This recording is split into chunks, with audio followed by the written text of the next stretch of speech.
እግዚአብሔርን ቃል በገላትያ ምዕራፍ 6 ቁጥር 7 እንዲህ ይላል፣ አትሳቱ፣ እግዚአብሔር አይዘበትበትም፣ ሰው የሚዘራው ሁሉ ያንኑ ደሞ ያጭዳል።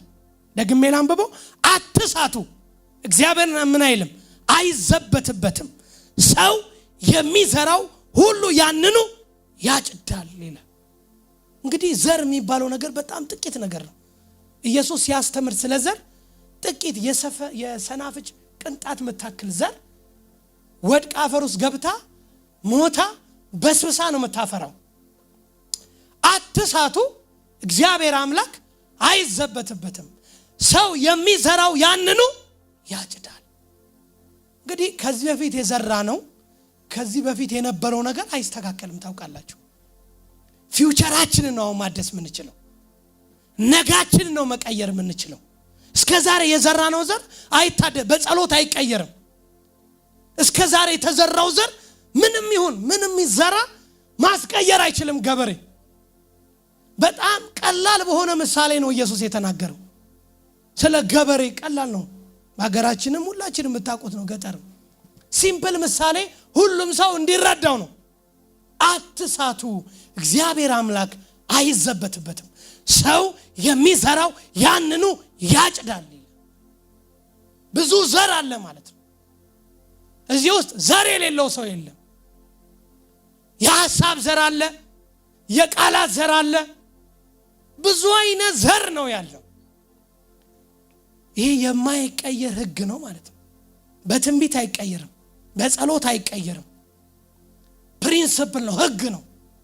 ህግ በባህሪው መጥፎ አይደለም፣ የእግዚአብሔር ትእዛዝ ነው፣ ቅዱስ ነው። ህግ በዘፍጥረት መጽሐፍ ላይ በብሉይ ኪዳን የነበሩ ህጎች እኮ ቅዱሶች ናቸው። ሰው ያንን ቢፈጽም እኮ ይጸድቃል። ግን ሰው ያንን ህግ መፈጸም ስለማይችል እግዚአብሔር አንዴ ያ ልጁን ያመጣው። የትኛውም ሰው ያንን ህግ የመፈጸም ችግር አለበት፣ አቅም የለውም።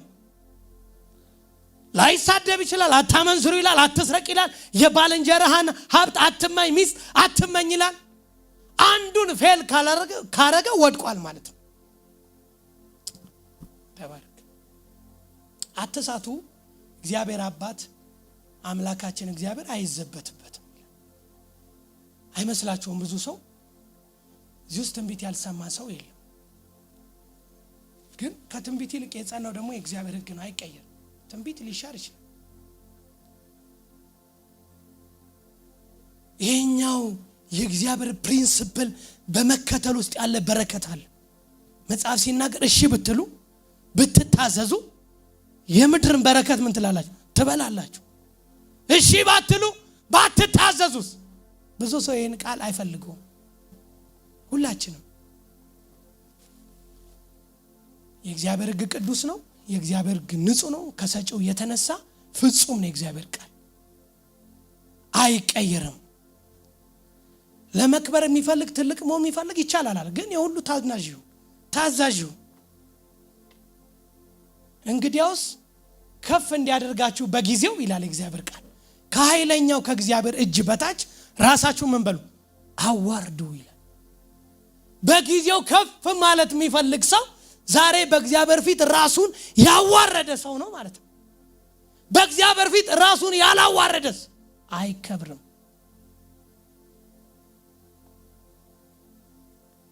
እድሜ እንዲረዝምስ እናትና አባትን ታላላቆችን አክብር፣ ያላከበረስ እድሜው አጭር ነው። ቁርጥ ያለ ሐሳብ ነው። ግን የእግዚአብሔር ቃል ይሄ ነው። ሰው ወንድሙን እየጠላ መንግስተ ሰማያት እገባለሁ የሚልበት ዘመን እኮ ነው ያለው።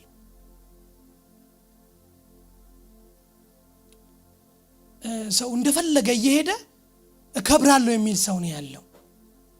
ትንሽ ፔን ቢኖረውም ግን የእግዚአብሔር ህግ መከተልን የመሰለ ነገር የለም። በሉ እስቲ አዎ። እና እግዚአብሔር አባት ስለማይዘበትበት አትሳቱ፣ ሰው የዘራው ያንኑ ያጭዳል።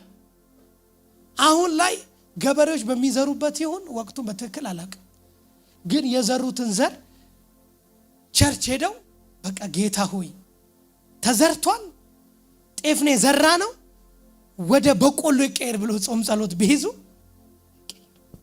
የብዙዎቻችን ህይወት እንደዚህ አይመስላችሁ? አመጽን ይዘራና መልካም ቀንን ይጠብቃል።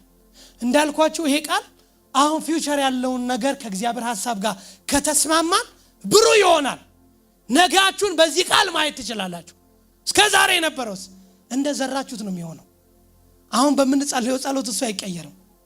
ሰው የዘራውን ያንኑ ያጭዳል። እስቲ ሰው የዘራውን ያንኑ ያጭዳል ብሉ። አመጽን የዘራ ጥቂት ነው፣ ዘር ትንሽ ነው፣ ግን ሲታጨድ በጣም ብዙ ነው። ንፋስን የዘራ አውሎ ንፋስ ነው የሚያጭደው። እግዚአብሔር ቃል ነው የሚለው። ትንሽ ነው የተዘራው፣ ሲታጨድ ግን ብዙ ነው። እንዴት ነው አዘራራችሁ? እጃችሁ ላይ ዘር አለ፣ ሐሳባችሁ ውስጥ ዘር አለ። እግዚአብሔር አምላክ የሰጣችሁ ብዙ ዘሮች አሉ። እንዴት ነው ያንን ዘር አንድ ላይ ያረጋችሁት ያላችሁት? እሱ ዘር ነጋችሁን ይወስነዋል። እሱ ዘር የሚመጣው አመታት ላይ ይወስነዋል። ለምን? የመከር ጊዜ አለ። ለሁሉም ምን አለው? ጊዜ አለው። የሚዘራበት ጊዜ አለ፣ የሚታጨድበት ጊዜ አለ። ስለዚህ አሁን በሚንዘራበት ዘመን ላይ አስተካክለን መስራት አለብን። ሁሉም ዘር ነው። አንዳንድ ዘር ግን ክፋትን ነው የሚያበቅለው። የተዘራው ዘር ሁለቱም ፍሩትፉል ይሆናሉ፣ ግን አንዳንዱ ማይበላ ፍሬ ነው። እንቅፋት ነው የሚሆነው። አመጽ ነው የሚሆነው። ይይዛል፣ ሩጫችሁን ይገታል፣ ያደናፍቃል። ያ ዘር አብቅሎ ማለት ነው። ዘር ነው። እግዚአብሔር አምላክ ስለማይዘበትበት አትሳቱ። የዘራችሁትን ያንኑ ታጭዳላችሁ ይላል። አትሳቱ። እግዚአብሔር አምላክ አይዘበትበትም።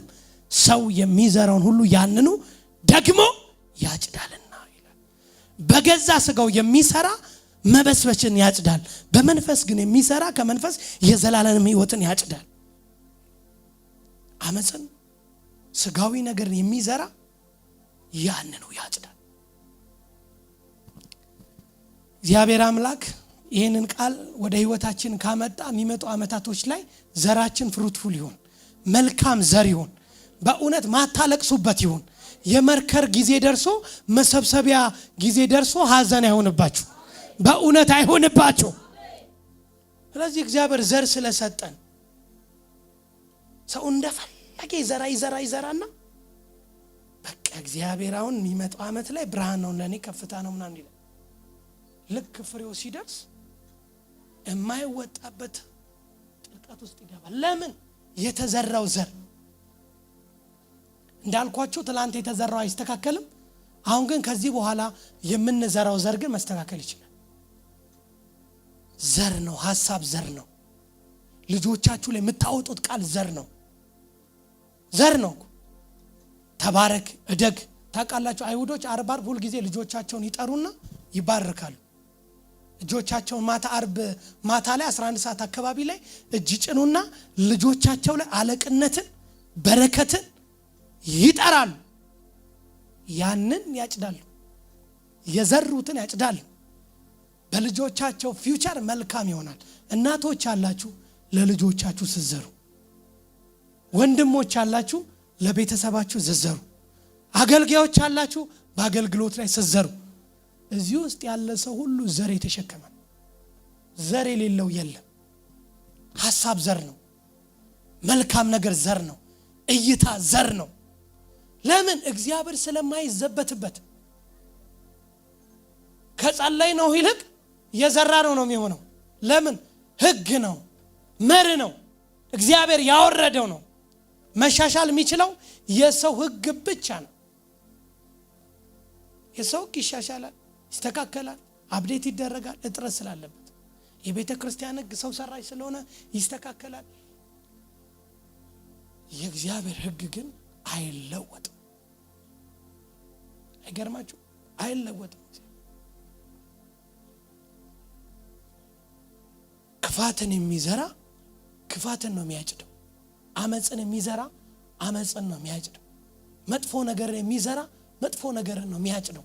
ፍሬው እንደዛ ነው የሚሆነው። ይታጨዳል፣ ግን በቃ ሰፍ ብሎ የሚበላ ነገር ዘርቻለሁ አጭደዋለሁ ሲል የተበላሸ ነው። ክፉ ቀን ነው። ጠብቆ አመፃ ነው። ተጠንቅቆ ደግሞ ዛሬ የዘራ ሰው ነገው ያማረ ይሆናል። ተጠንቅቃችሁ ዝሩ። አሜን ነው። ተጠንቅቆ መዝራት ነጋችን ያማረ እንዲሆን መጸለይ አለብን። በእግዚአብሔር ሕይወት መመላለስ አለብን። ከዛ ግን የእግዚአብሔር ሕግ ውስጥ መሆን አለብን። እድሜያችሁ እንዲረዝም የሚፈልግ ሰው ታላላቆችን ማክበር፣ ሀምብል መሆን፣ ቅን መሆን፣ መልካም መሆን፣ ፖዚቲቭ መሆን። ለሁሉ ነገር ፖዚቲቭ የሆነ ሰው እድለኛ ሰው ነው። አሁን ባለንበት ዘመን ግን ጅልነት ይመስላል ፖዚቲቭ ስትሆን። እያወቃችሁ ስትሸወዱ ያላወቃችሁ ይመስላል ሰው። እያወቃችሁ አልፋችሁ እንዳላወቃችሁ ያደርጋል። ከዛ ይበልጥ ብልጥ እንድትሆኑ ብልጥ እንድትሆኑ ያደርጓቸው ነው። ቅን እንደመሆን ትልቅ ነገር የለም። መልካም እንደመሆን ትልቅ ነገር የለም። አሜን ነው ወይ? ስለዚህ እግዚአብሔር ዘፍጥረት ላይ አዳምና ሔዋንን ከሰራ በኋላ በዘር ነው ሰው እንዲባዛ ያደረገው። ከዛ በኋላ እግዚአብሔር እየወረደ ኤሎሂ ሰውን አላበጀም። በዘር እንዲቀብዙ ተባዙ፣ ምድሪቷን ሙሏት፣ ግዟት፣ ባረካቸው። ያ ወርድ ነው የመሰጠው። ብዙ የሚለው ቃል ለመብዛት ዶሚኔት ለማድረግ ገዢነት፣ የበላይነት፣ አለቅነት ተሰጥቶናል። በክርስቶስ ኢየሱስ የልጅነት ስልጣን ተሰጥቶናል። ስለዚህ አንዱ ፕሪንሲፕል ነው። እግዚአብሔር ስለማይዘበትበት የምትዘሪውን ነገር ነው የምታጭጂው። መልካም ነገር እየዘራሽ ከሆነ ምንም በቃ አንተ ዴስቲኒሽ የታወቀ ነው። ጤፍ የያዘ ገበሬ በሚመጣው አመታት 2 አመት የሚፍጭ 1 አመትም 3 ወር የሚፍጭ 4 ወርም ግን ብዙ ጤፍ እንደሚሰበስብ ያምናል። ለምን? እጁ ላይ ያለው ዘር የጤፍ ዘር ነው። የመልካም ዘር ካላችሁ እጃችሁ ላይ የምትዘሩት ዘር ማለት ነው መልካም ነገር እንደምታጭዱ እርግጠኛ ናችሁ። ፊውቸር መልካም ነገር ይመጣል። እጃችሁ ላይ ምን አለ? አሁን ሐሳባችሁ ላይ ምን አይነት ዘር አለ? ትውልዱን ስታስቡ፣ ቤተክርስቲያን ስታስቡ፣ አገልግሎትን ስታስቡ፣ እግዚአብሔር መንግስት ስታስቡ፣ ቤተሰቦቻችሁን ስታስቡ፣ ልጆቻችሁን ስታስቡ ባዶ ስላልሆናችሁ ነው ይሄ ቃል እናንተ ይመጥናችሁ። ዘር የተሸከመ ነው እዚህ ውስጥ ያለው። ስራ ቦታችሁ ስታስቡ፣ ከጓደኞቻችሁ ጋር ስታስቡ ምን አይነት ዘር ነው እናንተ ውስጥ ያለው? ያ ዘር መልካምም ሆነ ክፉም ሆነ ይበቅላል። አይዘበትበትም። ለማስቀየር አትታገሉ። በቃ እግዚአብሔር ስለማይዘበትበት ሰው የዘራው ያንኑ ያጭዳል ብለው።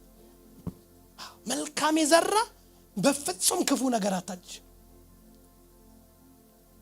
መልካም ነገር ዘርተሻል።